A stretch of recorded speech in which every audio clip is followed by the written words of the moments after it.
اس کے پہلے بچوں کو پلا دو، یہ مناسب نہیں لگا۔ تو میرے بچے میرے پیروں میں گر کر کے رو رہے تھے، لیکن میں نے اپنے بچوں کو نہیں پلایا۔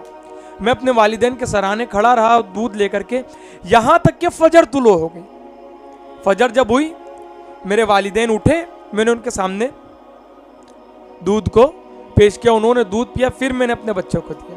تو اے مالک، اگر میرا یہ عمل تیری بارگاہ میں قابل قبول ہے، اور اگر یہ عمل میں نے صرف تیری رضا کے لیے اگر کیا ہے، تو مولا اس پتھر کو تھوڑا سا سرکا دے تاکہ آسمان ہمیں نظر آئے۔ اب کیسی چیز انہوں نے اللہ کی بارگاہ میں پیش کی، دیکھو نا، اور کہا کہ مولا اگر خالص تیری رضا کے لیے میرا عمل تھا تو پتھر کو سرکا دے۔ اللہ تعالیٰ نے وہ پتھر کو تھوڑا سا سرکا دیا۔ اب دیکھیں راستہ بھی تھوڑا سا نکل آیا، اور یہ بھی سرٹیفکیٹ مل گیا کہ وہ اعمال اللہ کی رضا کے لیے خالص تھا، اور اللہ کی بارگاہ میں وہ عمل مقبول ہو گیا۔ دوسرے بندے نے کہا مولا میں اپنی چچا کی جو بیٹی تھی، میرے چچا کی جو بیٹی تھی، اس سے بڑی محبت کرتا تھا، اور میں اس سے ناجائز تعلقات بنانا چاہتا تھا۔ میں نے بہت اس کو منایا، لیکن وہ نہ مانی، مجھے روکتی رہی، لیکن وہ پھر 100 دینار میں تیار ہو گئی۔ میں نے جیسے تیسے کر کے 100 دینار کا انتظام کیا، اور اس کو وہ 100 دینار دیے، وہ راضی ہو گئی۔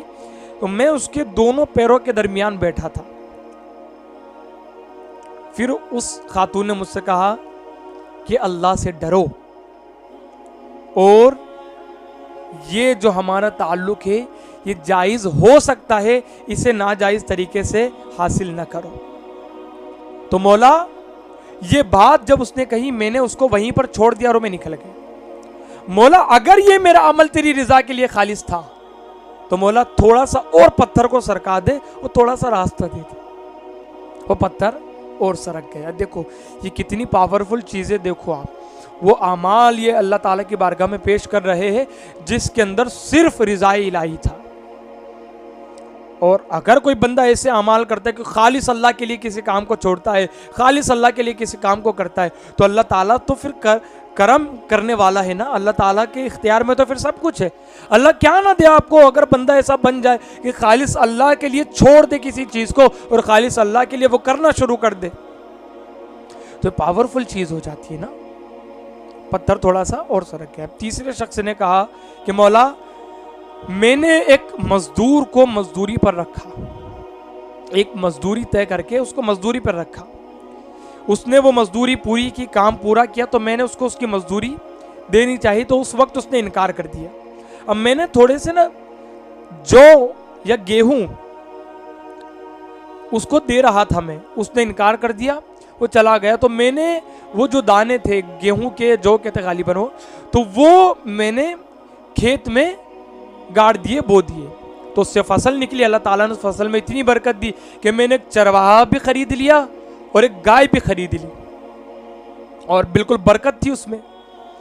تو وہ مزدور جس نے مزدوری نہ لی تھی، وہ کچھ دنوں کے پاس میرے پاس آیا اور کہا کہ اللہ کے بندے میری مزدوری دے دے۔ تو میں نے وہ گائے جو اس کے دانے سے خریدی تھی، اور وہ چرواہا جو میں نے خریدا تھا، اس سے کہا کہ اس چرواہے اور گائے کی طرف چلے جاؤ، وہ تمہارا ہی ہے۔ تو مزدور کہنے لگا کیوں مذاق کرتے ہو؟ تو اس نے کہا بھائی یہ واقعی میں تمہارا ہی ہے۔ پھر اس نے پورا معاملہ بیان کیا۔ اس نے کہا کہ مولا اگر یہ اعمال تجھے پسند آئے اور یہ خالص تیری رضا کے لیے تھے، تو مولا مکمل پتھر کو ہٹا دے۔ اللہ تعالیٰ نے پتھر کو ہٹا دیا، تینوں کو راستہ مل گیا۔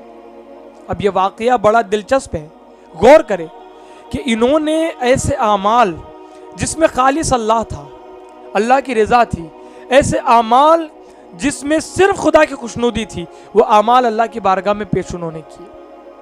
ہم بھی اپنے شیڈیول کو چیک کریں، ایسے اعمال نکالیں جس میں صرف رضا الہی ہے۔ وہ صبر ہو سکتا ہے، وہ صدقہ ہو سکتا ہے، کسی گناہ کا ترک کرنا ہو سکتا ہے، کسی بھی طرح کے اعمال جو صرف اللہ کے لیے ہم نے کیے تھے، مصیبت میں، مصائب میں، ان اعمال کو اللہ کی بارگاہ میں پیش کر کے دعا کرو، اللہ تعالیٰ ان ساری مصیبتوں کو ختم کرے گا، سارے ناممکن کام کو اللہ تعالیٰ جو ہے امکانات میں بدل دے گا، ممکنات میں بدل دے گا، اور ایسی مصیبت کہ کوئی راستہ نظر نہیں آ رہا، اللہ تعالیٰ ان جو ہے آزمائشوں کے اندر سے بھی راستہ نکالے گا۔ پہاڑ کا سینہ بھی اللہ چیر سکتا ہے، پہاڑ کو بھی اللہ تعالیٰ تعالیٰ ہٹا سکتا ہے، دریا کے اندر بھی اللہ تعالیٰ راستہ بنا سکتا ہے، آگ کو بھی اللہ گلزار بنا سکتا ہے، اندھیروں کو اللہ تعالیٰ اجالوں میں بدل سکتا ہے، یہ اس کے اختیار میں ہے، بس بندے کی اخلاص للہیت ہونی چاہیے۔